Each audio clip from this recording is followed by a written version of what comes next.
Para sa dugang nga mga balita sa Bacolod City kang iban pang lugar sa isla sang Negros kag Panay mangin kaupunta si Adrian Prietos. Adrian?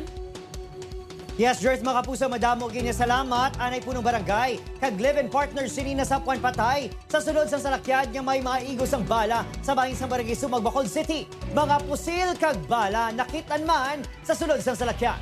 Yaring balita, ngaton gintutuka. Sa sining CCTV video nga kuha sa Dalan Araneta, Barangay Sumag, Bacolod City, pasado alas 7 Biyernes ng gabi, makita ang pagpundo sang sining nga pick-up. Pagkatapos ang pila ka minutos, may mga lupok na nabatian. Sang irespondihan sa kapulisan, nasa puwan nga dugoon, kag may mga igos ang pagpangtiro. Ang mag-live-in partner nga Sanday Federico Gayagas Jr. Anay punong barangay, sang barangay Bacong, Bago City, kag Carmelita Davila, nga fish vendor sa lugar. May patal nga pila sa dughan si Carmelita, kag iban pa nga parte sa iyalawas. Si Federico naman, patal nga pila sa riog, lapo sa ulo ang naagong. Wala sang external force or attack outside the involved nga pick up, wala sang entry bullet.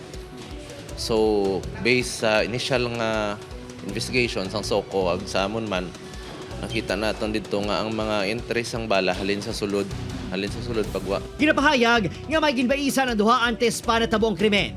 Ginahulat pa sang pamilya sang mabiktima ang pinalang investigasyon sang kapulisan sa natabo.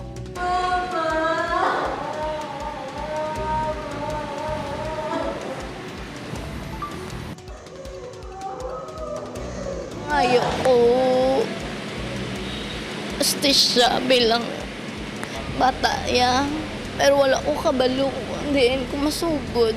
Ginahulat pa ang resulta sang ballistic, cross-matching kag bullet trajectory examination. Na-recover sa sulod sang pick-up ang 9mm caliber pistol, M16, grenade launcher kag mga bala. Pila sa maining may papeles sa apang ginakabig iligal ang pag-angkon sang grenade launcher nga para lang sa mga uniformed personnel.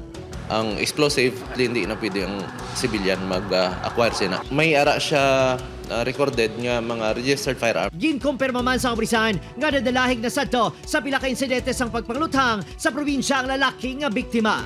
Upod, Kiril Casillo, Adrian Prietos, 1 Western Visayas.